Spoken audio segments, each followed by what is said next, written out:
Guys, kung ayaw nyong magapangan ng ipis o daga yung mga kutsara at tinidor nyo sa bahay, eto na yung kailangan ninyo. Ito nga pala yung UV sterilizer box. At guys, bukod sa mapanatili natin yung ating mga kutsara malayo sa mga ipis o kaya daga, guys, meron tong dalawang mode. Itong color blue, guys, yan yung ilaw ng color blue na yan. Ibig sabihin, guys, yan yung dryer niya. Kaya maski maglagay tayo dito ng basang kutsara o tinidor, guys, no problem kasi meron tong kasamang dryer. Ayan, may fan yan sa loob, ayan, may hangin. Yan yung kanyang dryer. At guys, meron din yung drain. Yan yung drain sa baba. Ayan. Tapon lang natin yan kapag natuyo na yung ating mga kutsara at tinidor. Tsaka guys, hindi lang yan. Meron itong UV sterilizer.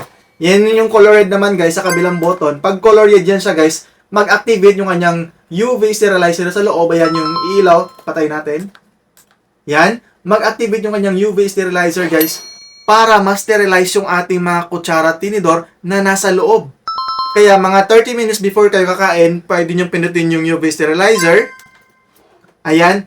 Para ma-sterilize na yung mga kutsara at tinidor nyo. Tsaka guys, napakalinis na nito. Tingnan, napaka-minimalist lang. Kasi sobrang bilis mo lang siyang install sa bahay. Ididikit mo lang to siya guys. Ito. Sobrang lakas ito dumikit guys. Ayan, kasi meron akong biniling isa dito. Ayan.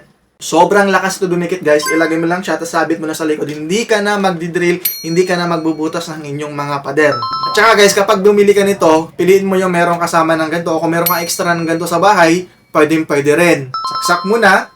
Blue yung dryer. Red naman yung sterilizer. Ganun lang siya kadali guys. Saksak mo lang. Kaya guys, kayo nang bahala. Ilalagay ko na lang to sa ating yellow basket. Let's go!